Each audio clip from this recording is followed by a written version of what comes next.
Let the wild rumpus start. Zohran Mamdani, the New York City's presumptive Democratic mayor nominee, stated on NBC's Meet the Press this morning that he personally believes billionaires shouldn't exist. Those words literally came out of his mouth today. He emphasized that extreme wealth amid vast inequality is problematic, adding that his platform targets redistributing resources through taxing the wealthiest New Yorkers and corporations. Oh boy, oh boy, oh boy. Mamdani doubled down on his pledge to raise property and income taxes, specifically on the affluent, predominantly white neighborhoods. He argued that this is a response to an unfair tax system and an eroding tax base driven by high costs and pushing residents out of their homes. This, he clarified, is about readdressing imbalance, not race-baiting target. No, it's not about doing things for colored people, brown people, and doing things against white folks. It's because the white folks have all the money. Yeah, okay. Trump, the president right now, is labeling Mamdani, the man who may run for the nomination of the Democrats for mayor, or he's going to do it basically, as a pure communist, although he's a pure socialist, and wanted to make sure people were warned that he is going to cut federal funding to New York if Mamdani doesn't behave as mayor.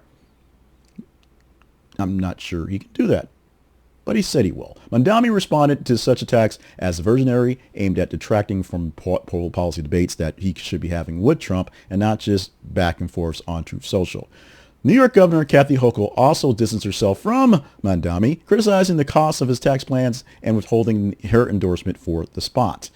Now, progressive figures like Alexandria Ocasio-Cortez and Bernie Sanders, they're all part of this. They are down with the Mamdani, and they want to be a part of the rising movement that is aiming to tackle inequality.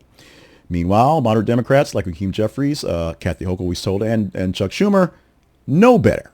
They're being cautious and worrying that the far left stance could leave New York City vulnerable to Republican attacks in future elections, and basically right now. The new leadership that Mr.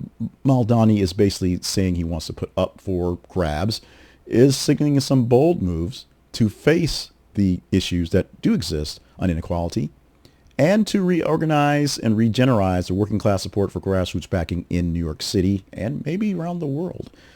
Meanwhile, alienating anybody with any money in their pockets, any business person who's trying to run their business and risking losing crucial state support and, of course, pushback from one Donald J. Trump. Mamdani's statement is this: I don't think we should have billionaires. That's the actual quote. It underscores his progressive agenda focused on the wealth and redistribution. How you're going to get rid of the billionaires, I'm not sure, unless you just take all their money and give it to other people. Give it to corporations or people, I guess. It energizes his base, but also deepens the divide from people who are a bit leery of a guy who thinks no one should have a whole lot of money. Not that the money is bad, corrupting, or they should do things to get them to incentivize to give more of it back. They just shouldn't exist. That's going to be a tough sell, except for maybe New York. Because apparently a lot of people, especially in our comment section here, when we talk about this guy here, they're kind of happy for it. They want to see him take it under the wire and see what happens. They definitely are tired of Eric Adams and did not want to get any Cuomo back into the office. We'll see what's going to happen with our new governor or our new mayor, Siwa, and everyone has to wear their red berets through New York City. I don't know. Like I say often, I don't live there. I'm not close to living there. It's not my fight, but all hell, it's one hell of a fight.